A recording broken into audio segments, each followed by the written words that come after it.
The studio lights blazed down on the sleek, modern set of the live TV debate, a stark contrast to the tension crackling in the air. Kash Patel, clad in a sharp navy suit, adjusted his glasses and leaned forward, his voice sharp as he interrupted Jasmine Crockett mid-sentence. The audience, a mix of political enthusiasts and curious onlookers, sat on edge, sensing the brewing storm. Jasmine, poised in a deep black blazer, her long hair cascading over her shoulders, had been making a point about policy reform when Kash's words sliced through the air like a blade. "Black monkey, go back to the zoo." The crowd gasped, a collective intake of breath that seemed to suck the oxygen from the room. The moderator, a seasoned journalist with a knack for staying composed, fumbled for words, her clipboard trembling slightly in her hands.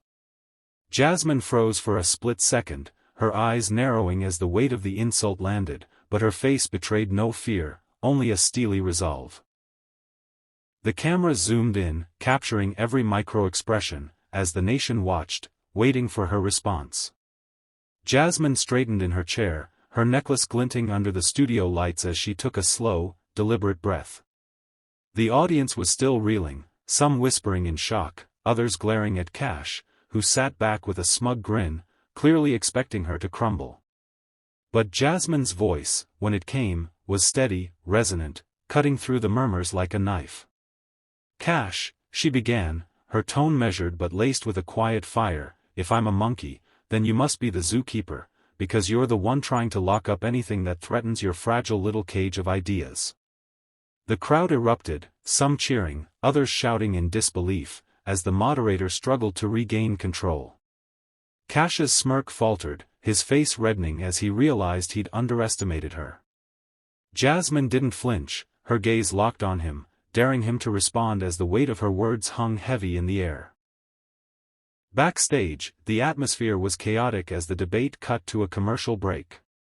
Producers scrambled, shouting into headsets about damage control, while social media exploded with clips of the exchange. Hashtag Jasmine Crockett and hashtag Kash Patel trended within minutes, posts on X capturing the nation's divided reactions, some calling Kash's comment a disgrace, others praising Jasmine's razor-sharp comeback. In the green room, Jasmine sat calmly, sipping water, her team buzzing around her with a mix of awe and concern. "You okay?" her assistant whispered, handing her a phone showing the viral clip. Jasmine nodded, a small smile playing on her lips. "I've dealt with worse," she said softly, but her eyes burned with determination.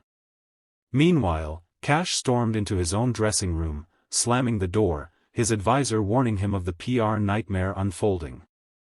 "You can't say things like that on live TV," the advisor hissed, but Kash waved him off, muttering about free speech as he scrolled through the flood of backlash on his phone. By the next morning, the incident had consumed national discourse. News networks replayed the clip on loop, pundits dissecting every word, while late-night hosts turned Jasmine's comeback into a viral soundbite. Protests erupted outside the studio, with activists demanding accountability for Kash's racist remark, while Jasmine appeared on a morning talk show, her demeanor calm but unapologetic. "I'm not here to play nice with hate," she told the host, her voice firm. "I'm here to fight for what's right." Polls showed her approval rating soaring, especially among younger voters, who hailed her as a new voice of resistance.